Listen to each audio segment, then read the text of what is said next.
Welcome students to your online class. Today we are going to study social science. आपका next portion economic condition, इसका मतलब होता है आर्थिक स्थिति. The economic condition of the kingdom as well as that of the common people were quite well. जो उनकी आर्थिक स्थिति थी राज्य की वो कैसी थी, अच्छी थी लोगों की. Agriculture was the main occupation of the people. जो एग्रीकल्चर था, खेती किसानी थी, वो व्यवसाय उनका सबसे मेन व्यवसाय था उनका. There were proper arrangements for irrigation and agriculture thrive. वहाँ पे एक सही व्यवस्था थी किस चीज़ की, खेती किसानी सिंचाई की. Wealthy land owners paid the tax to the officers. जो पैसे वाले लोग थे, जो ज़मीन के मालिक थे, वो सभी टैक्सेस पे करते थे ऑफिसर्स लोगों को, अधिकारियों को. ट्रेड बोथ आए इनलैंड एंड एक्सटर्नल फ्लोरिश.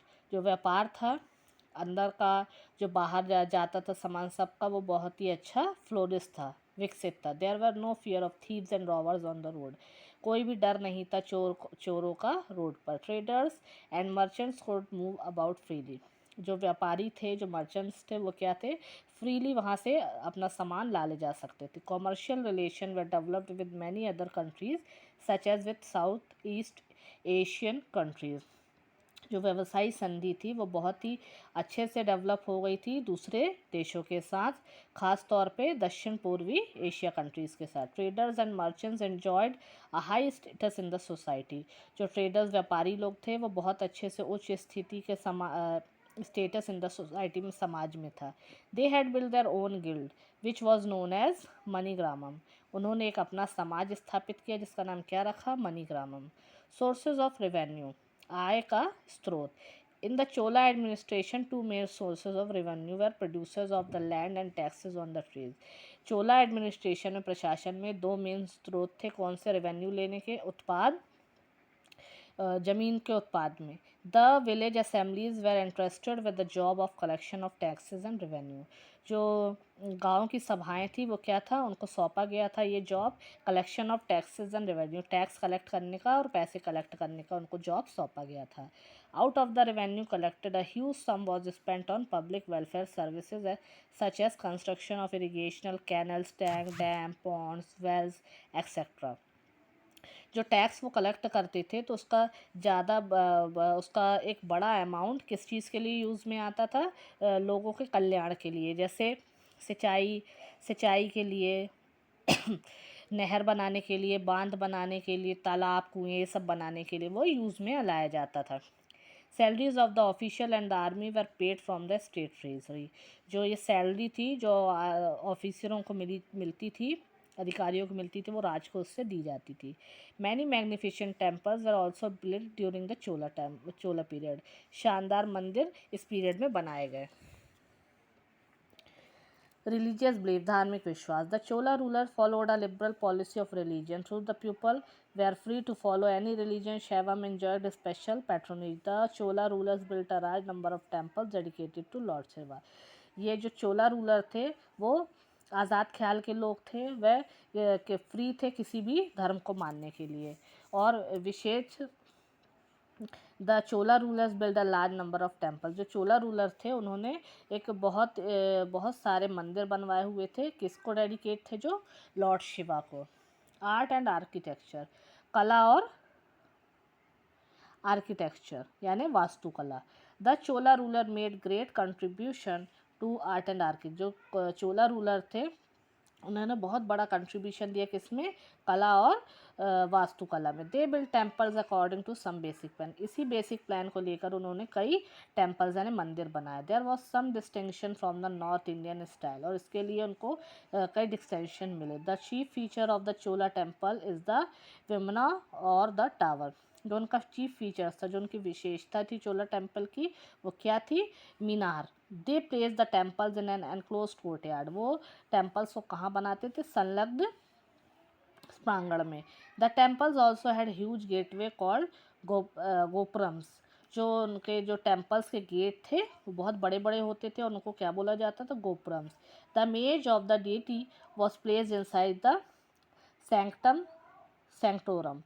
जो इमेज थी देवताओं की वो कहाँ थी, अंदर थी. कहाँ, पवित्र पवित्र स्थल में। The best example of these temples are at Thanjavur and Gangaikondacholapuram. ये यहाँ पे उनका जो मेन एग्जाम्पल था, बेस्ट एग्जाम्पल, वो इन मंदिरों को देखकर पता चलता है।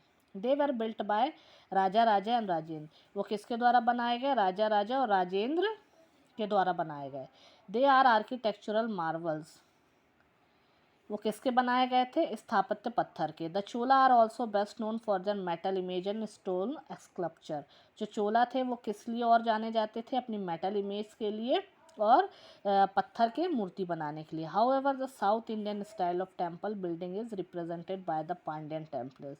यद्यपि जो साउथ इंडियन स्टाइल के टेम्पल बिल्डिंग थे वो रिप्रेजेंट करते थे Pandyan temples who ruled between 7th to 13th century.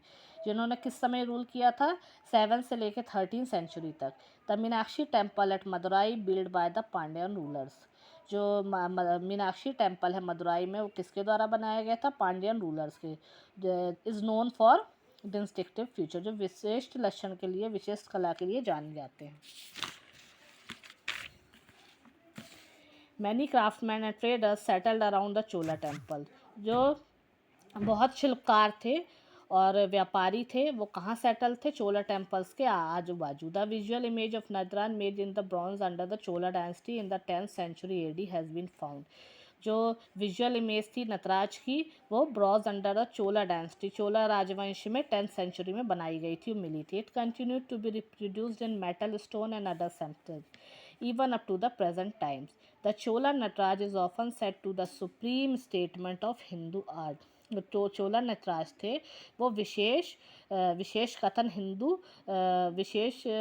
Hindu art से उनको दिया गया था। The temples were cultural centres and the centres of craft production. जो मंदिर थे वो सांस्कृतिक केंद्र भी थे और शिल्पकारी के लिए। देवदना और land grants were given by the members of the royal family. जो देवदना थे और भी भूमि अनुदान था वो किसके द्वारा दिया गया था? राज परिवार के द्वारा। These lands had been provided with irrigation system and were productive. ये जो ज़मीनें थी वो किसके द्वारा प्रोवाइड करी गई थी? सिंचाई प्रणाली। वेरी प्रोडक्टिव, किस लिए? बहुत ही उत्पादक थे। वेरी प्रोडक्टिव, उत्पादक। The produce of the land went into maintaining the temples and specialist who worked at the temple. ये they often lived near it. The settlements around the temples also consist of garland makers. Coke से ऊपर ये settlement जो पूरे थे वो किसके द्वारा कंसिस्ट थे?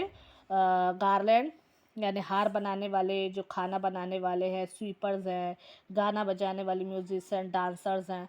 The South Indian temples are not only places of worship. जो साउथ इंडियन टेम्पल्स हैं वो सिर्फ वर्शिप, पूजा करने के लिए नहीं, बल्कि एक सांस्कृतिक केंद्र भी थे। Economic and social life of the people, लोगों की इकोनॉमिक और सोशल लाइफ के लिए।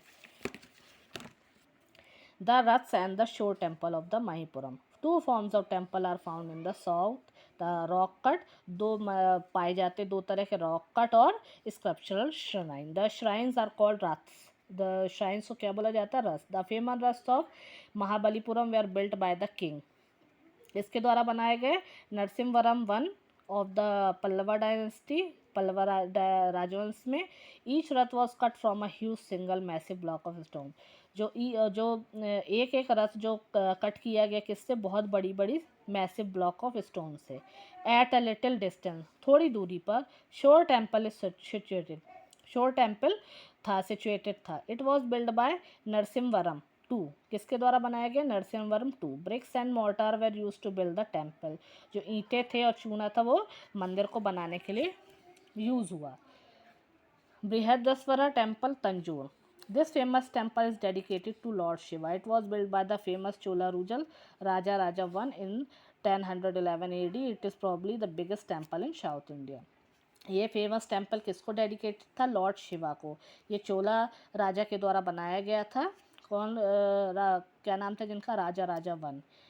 ये सब बहुत बड़ा टेम्पल था दक्षिण भारत का। The Brihadeshwara temple was the pyramidal tower which rises to a height of 190 feet. जो बृहदेश्वर टेम्पल था, मंदिर था, एक पिरामिडल, जैसे पिरामिड होते हैं वैसा मीनार, कितनी हाइट पे था वो? 190 feet and compress of 13 successive stories, और कितने उसके ऐसे किस क्रम में बना था, 13 स्टोरीज में।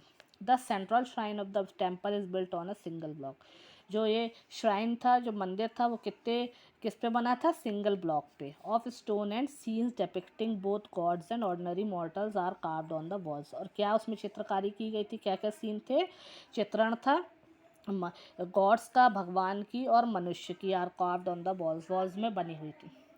लैंग्वेज एंड लिटरेचर यानी भाषा और साहित्य। The growth of many regional language could be seen in the Chola period, जो ग्रोथ और रीजनल लैंग्वेज का जो ग्रोथ हुई थी वो इसी Chola period. There was growth of Tamil, Telugu and Kannada, किस चीज़ में ग्रोथ हुई थी, तमिल में, तेलुगु में और कन्नडा में।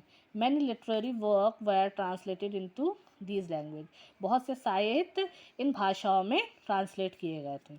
New philosophies and bhakti, many new religious sects arose in this period, जो नए नए धार्मिक संप्रदाय थे वो अस्तित्व में आए थे इस युग में। Shankaracharya was a famous religious teacher, जो शंकराचार्य थे वह बहुत ही एक महान रिलीजियस टीचर थे। Reformer who preached the Advaita philosophy, जो किस चीज़ का रिफॉर्मर थे, किस चीज़ के रिफॉर्मर थे, यानी संस्कारक थे अद्विता फिलॉसफी के। Ramanuja and Madhva were other religious reformer of this time, Ramanuja और माधवा कौन थे, इस टाइम के मुख्य संस्कारक थे। दे प्रीच्ड द डॉक्ट्राइन ऑफ भक्ति और कंप्लीट डिवोशन टू गॉड, वो किस चीज़ का प्रचार करते थे, पूरी प्रकार से भक्ति में लीन हो जाना परमेश्वर के लिए। थैंक यू स्टूडेंट्स, ये आपका चैप्टर फिनिश होता है।